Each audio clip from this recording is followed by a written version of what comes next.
to cook today, and I just wanted to say the most important thing before cooking, besides washing your hands, is to tie your hair back. Tie your hair back, change your shirt. Um, Even if you're just cooking for your family, because you know what? Your family doesn't want to eat hair either. So, like I said, tie your hair back, change your shirt. So, anyways, I often will change my shirt. If I don't change my shirt, I will brush the one I'm wearing down with a light brush to catch any loose hairs. And it's not flattering, but it's better than hair in your food. Yep, it's better than hair in your food. To start out with, you need minced garlic and half an onion. You can use fresh minced garlic. You can use more than half an onion. It's just, whatever your taste is. You can make this however you want. You can do whatever you want. You heat about a tablespoon of oil in a skillet on your stove. Chop up your onion as fine as you like and add about a tablespoon of minced garlic to your heated skillet and then heat it on the stove.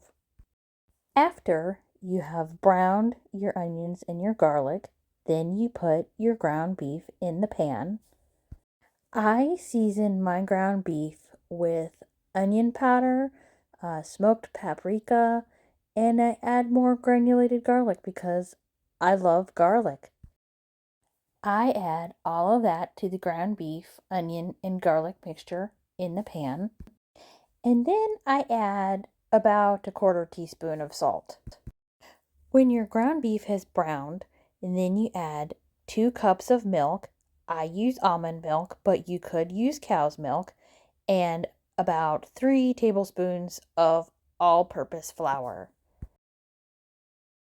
Here we have the ground beef with the almond milk and the 3 tablespoons of flour before we combine them.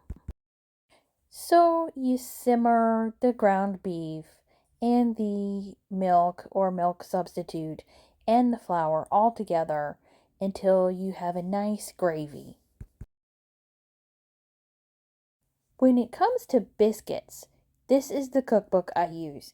This cookbook was given to my mother in 1962 as a wedding present, and it is my absolute favorite cookbook for just about everything. A lot of the recipes that I've come up with are something that my mother has passed down to me, but if I need biscuits or bread or cake or anything like that, I usually go to this cookbook. As I was saying, it is my absolute favorite. It's my absolute favorite. And so here we go. I found the recipe. This is the biscuit recipe I use. Biscuit Supreme, because this is the biscuit recipe that my mom always used. Following the recipe, we sift all of the dry ingredients together. Cut your ice cold, just out of the refrigerator butter into chunks, and this will be easier to incorporate into your dry ingredients. Today we are going to use the good old-fashioned pastry cutter to mix the butter into the dry ingredients. Use ice cold milk or non-dairy beverage, whatever you choose, in your biscuits. So mix your milk or your non-dairy beverage and the butter and the dry ingredients all together until it's just combined. Turn your biscuit dough out onto a cutting board and knead it together for about a minute and then roll it out with a rolling pin. Make your biscuit dough about 1 inch thick. Cut your biscuits out. They should be about 1 inch tall. I always break the rules by putting my biscuits on a greased pan and make sure that your cookie sheet has a lip so that the butter doesn't run down in the oven and cause smoking. I put my raw biscuits in the refrigerator while I am finishing up my ground beef and gravy. And you'll notice that this pan has a lip to prevent the butter from running down into the oven. Bake your biscuits in a preheated oven of 450 degrees for 10 to 12 minutes or until your biscuits are golden brown. Follow all the food safety rules. Subscribe for more videos. And dogs. Thank you. See you in the next video. Bye.